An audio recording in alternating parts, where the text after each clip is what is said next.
Donc voilà un petit aperçu de ce que l'on peut obtenir avec Super Sapiens.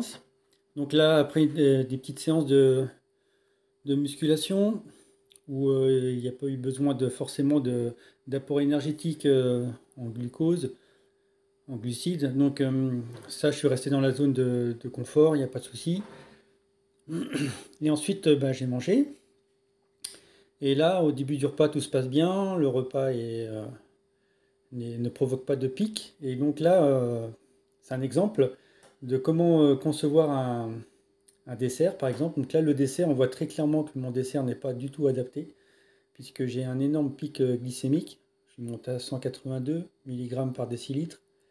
Et c'est seulement après 15 minutes d'ingestion de ce dessert que le pic commence à baisser. Donc ça, je reçois une notification comme quoi j'ai un pic glycémique, d'où la petite flèche, d'où l'icône ici avec la petite flèche qui monte. Donc ça, là, c'est l'occasion. Soit vous cliquez ici en haut, détection du rush. C'est ça le rush dont je vous avais parlé dans la précédente vidéo.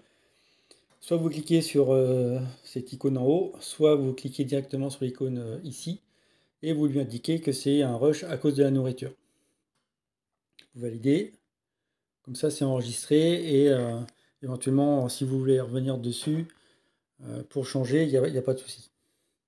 Donc voilà, ça en gros, dans la vie de tous les jours, c'est un indicateur qui est assez intéressant pour savoir si ce que vous mangez est bon ou pas bon, pour éviter ces pics glycémiques. Et l'idéal, c'est de ne pas avoir de rush, pour éviter de stresser le système insulinique et glucagon, etc. Si vous mangez trop de sucre, il y a l'insuline qui arrive, et ensuite vous risquez d'avoir une hypoglycémie réactionnelle, donc là le glucagon il se met en marche. Vous avez de nouveau envie de sucre, vous mangez un truc, il y a un nouveau pic. Et en fin de compte, ceux qui consomment régulièrement du sucre tout au long de la journée avec des boissons énergisantes, en fait, ils ont plein de pics. Et c'est ça qui engendre et qui peut provoquer ensuite, vous devenez diabétique. Donc, limiter le plus possible ces rushs de façon à éviter d'avoir des problèmes ensuite de diabète. Donc là, quand vous savez que vous allez prendre un dessert, parce que des fois vous n'avez pas le choix, vous êtes au restaurant, vous êtes invité et vous allez prendre un dessert, vous savez que c'est pas bon.